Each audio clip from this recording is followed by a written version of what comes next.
was. My dad, we built that in 1985 and operated it until 94. And my mom and dad gave us a lot of help. My dad gave me a lot of sweat equity and they owed us some money to get started, so we paid them all back. Sunset Strip Husky was the first of many ventures Canfield undertook. The new concept, of combining a gas station, convenience store, car wash, laundromat, one-stop shopping was the ticket. Diversification was the key. It started out as a unique idea for a car wash in a non-commercialized area. For the last 4 years we were there, we were the #1 husky retail site in Canada. It grew to a highly profitable company that still runs effectively today. So why did Canfield succeed when so many others failed? Canfield did extensive research in the industry he was entering. So I went into the States and saw what they did, and most times you'd see a laundromat, gas station, car wash, convenience store, any number of them. The common denominator with car washes I found, at least the ones that looked really successful, were the ones with gas pumps. Canfield knew what to look for. So we just kind of took a look and saw what was missing in Kenora. I thought, well, there wasn't a good car wash in Kenora at the time. What do we attach with it now? So we came up with the idea of a convenience store, gas pumps, and then we added Ryder truck, and then we added wholesale ice. So we had probably, by the time we were done, we maybe had about 7 or 8 businesses in one. Canfield knew his limitations and got the right people involved. It was tough getting, the credibility thing was a big thing, With the bank, we had a $414,000 loan to open a business back in 1985, which nobody had done in town, brand new. The consultant that we hired worked with us and did a feasibility study, and I think that was really what made a big difference. And last but not least, hard work is a necessity for a successful business. It was a big job for me, because we started it off and I had to do everything. I remember we lived on the site. There was a house. We bought the property. We had to work pretty hard in this basement. I mean, I worked probably 16 hours a day, 7 days a week for about 5 years. When we first started, I did the books. I did all the mechanical work. Tried to build a business, pump gas, did car wash, did everything. Just had to, because you only had one way to go. It was either sink or swim.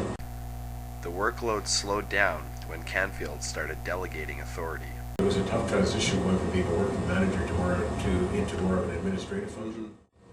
And it wasn't so much, I don't know if I would say it was so much trust. That was certainly part of it. It was a cash business. Yeah. But it was just having confidence in other people to do it. Because when we did it, when we first started, I did the books. I did all the mechanical work. Tried to build a business, pump gas, did car wash, did everything. Because you can do it well. But one thing that I think that maybe helped us was that, I'm not trying to toot my own horn by saying this, it's just that I didn't expect the staff to do anything I didn't do myself. Years later, Canfield began his second company. We started up Challenger Marine. I had too much control with other people. I often said when I was running Challenger Marine, I should have just stayed at the Husky, because it wasn't anywhere near as stressful. So why was Challenger Marine less successful? Canfield didn't know the industry. Yeah, I never really learned that industry like I did Sunset Strip Husky. Canfield gave up too much control. I left too much control with other people. Too much control with other people. And in the end, it came back to bite me. The effort just wasn't there. I wanted to be in business, but my body said no, and I just wasn't there enough. And finally, plain old bad luck. There was a big fire, virtually it burned right to the ground. I remember driving down our road towards River Street. You could see it over there, and the flames were like 500 feet high. My dad could see the flames. It was that big a fire, that hot. My dad could see the fire 15, 20 miles north where he lived. You could see it. After losing his building, after losing years worth of time, money, and effort in a 500-foot high, $4.5 million massive flame, Canfield took a break. It was just, we were really, literally burned out after that. And so after Challenger Marine, took a good 2 years to really, good 2 solid years. And I just thought I had no incentive to get back into business, so I went to work for Investors Group for 5 years.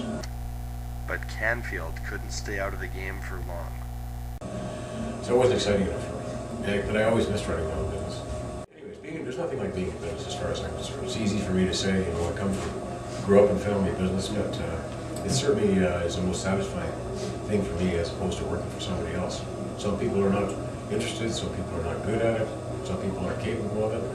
But if you can do it, if you want to do it, do it. And Canfield did, again. If you ask Canfield today whether he still owns and operates, he might say something like this. Yes, I operate 2 companies. One is the off-site bank machines. They are the types of machines you see in the convenience stores, in gas stations. Canfield spotted the growing automatic banking industry and was quick to get a piece of the pie. He established a brand name for himself and now successfully sells bank machines across several cities. We have bank machines. We go right from the Saskatchewan border all the way through to the other side of Thunder Bay. We own our own name, so we go anywhere in Canada. We're not franchised. Canfield thought about franchising Swift Cash, but in the end decided that it was just too much work. I just don't know if I have that much energy, really. It takes a lot of time to run the check cashing business, you know, and at my stage in life, I just don't know if I have the ambition or the wherewithal maybe to carry it through. But yeah, I probably could. I think, you know, if it may sound like I'm tooting my own horn, but I like the name. A lot of people like the name. It's catchy. It's like 7-Eleven, you know, that kind of thing. Slurpee. So we'll see. I also have a check cashing business, I guess you'd call it. It's similar to a money mart, you know, although we're not in the big cities. We have 4 locations. The check cashing locations might have 4, as I say, one in Kenora, one location in Kenora, one in Silicon, one in Red Lake, and one in Fort Frances. With the tacit knowledge acquired from years of experience and learning from his mistakes, Canfield was able to implement strategies that ultimately led to the success of his new businesses.